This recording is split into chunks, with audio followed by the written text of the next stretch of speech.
So hello friends, আজকে আমি নতুন ভিডিও নিয়ে চলে এসেছি। আজকে আমি দেখাবো আপনি যে ইউটিউবে যে সমস্ত ভিডিওগুলো দেখেন সেই সমস্ত ভিডিওগুলো সব ইউটিউবের ওয়াচ লিস্ট থেকে যায়।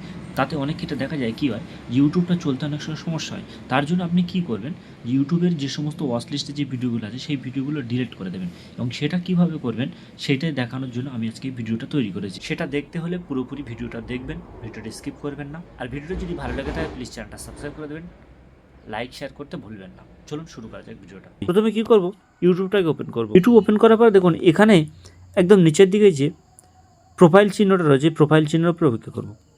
করার পর দেখুন উপরে এই যে এখানে রয়েছে সমস্ত ভিডিও যেগুলো ওয়াচ লিস্ট।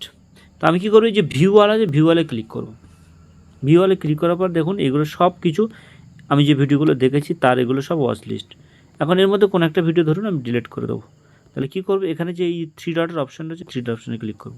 করার পরে এখানে দেখুন নিচের দিকে শেয়ার আছে, ডাউনলোড আছে, প্লে লিস্টের আছে, প্লে নেক্সট, কুইক আছে, রিমুভ ফ্রম ওয়াচ হিস্ট্রি।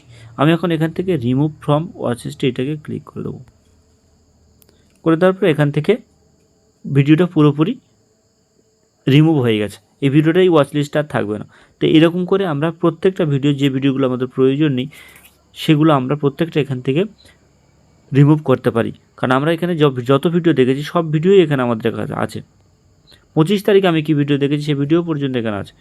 তো এইভাবে আমরা প্রত্যেকটা ভিডিও এখান থেকে রিমুভ করতে পারি।